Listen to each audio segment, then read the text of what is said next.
Technology ફેકલ્ટીના સંલગ્ન કોલેજો SC/ST કેટેગરીના વિદ્યાર્થીઓને સ્કોલરશિપ આવેલ નથી, જેથી તેઓ ફી ભરવામાં મુશ્કેલી અનુભવે છે. તેથી તેઓના રિઝલ્ટ ડિક્લેર નથી થતા અને ગવર્મેન્ટના નિયમ મુજબ યુનિવર્સિટી વિદ્યાર્થીઓ પર દબાણ કરી શકે નહીં.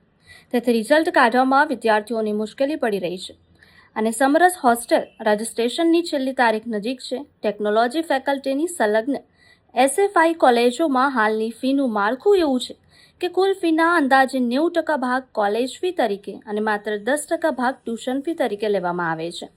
MYSY સ્કોલરશિપ યોજનાનો લાભ માત્ર ટ્યુશન ફી પર જ મળતો હોવાથી વિદ્યાર્થીઓને ખૂબ જ ઓછી શિષ્યવૃત્તિ મળે છે. તેથી અમારી વિનંતી છે કે હાલનું ફી સ્ટ્રક્ચર બદલી અને ટ્યુશન ફીનો હિસ્સો કુલ ફીના આશરે 90% તથા કોલેજ ફીનો હિસ્સો આશરે 10% કરવામાં આવે, જેથી MYSY સ્કોલરશિપનો યોગ્ય લાભ વિદ્યાર્થીઓને મળી શકે અને તેમના પરનો આર્થિક બોજ ઘટે.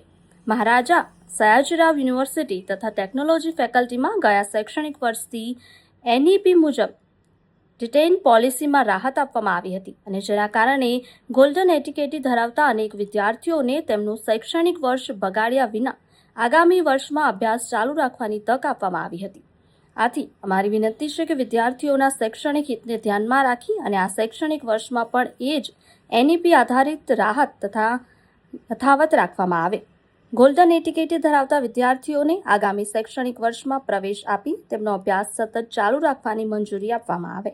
આજે ટેકનોલોજી ફેકલ્ટીના બે મહત્ત્વના મુદ્દા અને એક યુનિવર્સિટી લેવલનો એક મહત્ત્વનો મુદ્દો, જેમાં પ્રથમ મુદ્દો છે કે જે ટેકનોલોજી ફેકલ્ટીના જે સેલ્ફ ફાઇનાન્સના જે વિદ્યાર્થીઓ છે જેમની ફીસ 1,05,000 થી 1,07,000 રૂપિયા છે, એવા SC અને ST કેટેગરીના જે વિદ્યાર્થીઓ છે એમને રિઝલ્ટ ડિક્લેર કરવામાં આવ્યું નથી. હવે એ લોકોને રિઝલ્ટ ડિક્લેર કેમ નથી કરવામાં આવ્યું? કારણ કે એ લોકોએ ફીસ નથી ભરી. ફીસ એ લોકોએ ત્યારે નથી ભરી જ્યારે એ લોકોને સ્કોલરશિપ નથી આવી. હવે ગુજરાત ગવર્મેન્ટનો એવો નિયમ છે કે જ્યાં સુધી સ્કોલરશિપ એ લોકોના ખાતામાં SC/ST ના વિદ્યાર્થીઓના અંદર આવે નહીં ત્યાં સુધી યુનિવર્સિટી કે ફેકલ્ટી એ લોકો પર ફીસ ભરવા માટે દબાણ કરી શકે નહીં. પરંતુ રિઝલ્ટ ડિક્લેર ના કરીને યુનિવર્સિટી વિદ્યાર્થીઓ પર એક જાતનું દબાણ બનાવી રહી છે.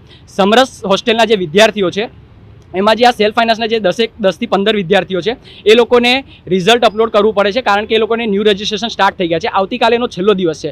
એટલે અમે અહીંયા હેડ ઓફિસ પર રજૂઆત કરી છે કે તાત્કાલિક ધોરણે જે 10 થી 15 વિદ્યાર્થીઓ છે એ લોકોનું રિઝલ્ટ તાત્કાલિક ધોરણે ડિક્લેર કરે. બીજો મુદ્દો અમારો એવો છે જે સેલ્ફ ફાઇનાન્સના જે વિદ્યાર્થીઓ છે એમાં જે એ લોકોને MYSYની સ્કોલરશિપ ગવર્મેન્ટ થ્રુ મળે છે. ત્યારબાદ TFWSના જે વિદ્યાર્થીઓ TFWSના વિદ્યાર્થીઓ એવા હોય છે કે જે ગુજરાતમાં જે સૌથી હોશિયાર વિદ્યાર્થીઓ હોય છે અને જેમની ઇન્કમ 6 થી 8 લાખથી ઓછી હોય છે, મતલબ જે ગરીબ વિદ્યાર્થીઓ હોય છે, તો તે લોકોને અહીંયા MS યુનિવર્સિટીમાં એમના ભણતરના બેઝડ ઉપર અહીંયા એડમિશન મળ્યું છે. તો એવા વિદ્યાર્થીઓને 1,05,000 રૂપિયા પૂરેપૂરી ફી ભરવી પડે છે. એ લોકોને ખાલી 10 થી 15,000 રૂપિયા જે ટ્યુશન ફી છે એ માફ થાય છે, જ્યારે ગુજરાતની તમામ ગ્રાન્ટીનેડ કોલેજમાં 90% ટ્યુશન ફી હોય છે અને 90% ટ્યુશન ફી એ લોકોને માફ કરવામાં આવે છે. પરંતુ MS યુનિવર્સિટીના અંદર ખાલી 10% ટ્યુશન ફી છે, જેને વધારવા માટે, જેને વધારીને 85 થી 90% કરવા માટે અહીંયા અમે લોકોએ અહીંયા આવેદન આપેલું છે. ત્યારબાદ ત્રીજો મુદ્દો અમારો એવો છે કે ન્યૂ એજ્યુકેશન પોલિસી જે આવી હતી એના માટે જે ગોલ્ડન કેટી, મતલબ જે ફર્સ્ટ યરમાં કેટી હોય તો થર્ડ યરમાં એન્ટ્રી નથી અને સેકન્ડ યરમાં કેટી હોય તો એ લોકોને ફોર્થ યરમાં એન્ટ્રી નથી મળતી. તો એવા જે વિદ્યાર્થીઓ હતા એમને ગયા વર્ષે ફર્સ્ટ યરમાં કેટી હોય તો થર્ડ યરમાં એન્ટ્રી આપવામાં આવી હતી અને સેકન્ડ યરમાં કેટી હોય તો ફોર્થ યરમાં એન્ટ્રી આપવામાં આવી હતી. એ રાહત એ લોકોને આપવામાં આવી હતી કારણ કે નવી પોલિસી અમલમાં આવી હતી. આ વર્ષે પણ એ વિદ્યાર્થીઓને જે બીજા વિદ્યાર્થીઓ છે જે લોકો ડિટેન થયા છે એવા 100 થી વધારે વિદ્યાર્થીઓ છે, તો એ લોકો માટે પણ આ પોલિસીનો અમલ કરવામાં આવે અને યુનિવર્સિટીની તમામ ફેકલ્ટીમાં આ નિયમ લાગુ પાડવામાં આવે, કારણ કે ન્યૂ એજ્યુકેશન પોલિસી યુનિવર્સિટીની તમામ ફેકલ્ટીમાં લાગુ પડેલી છે.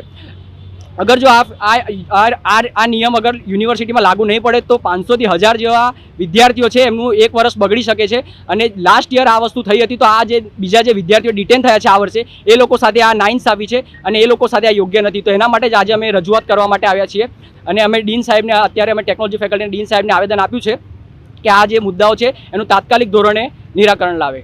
સમાચારોના સતત અપડેટ મેળવવા માટે અમારી HBO ન્યૂઝની YouTube ચેનલને સબસ્ક્રાઇબ કરો, બેલ આઇકન દબાવો અને જોડાયેલા રહો Facebook, Instagram અને Twitter પર.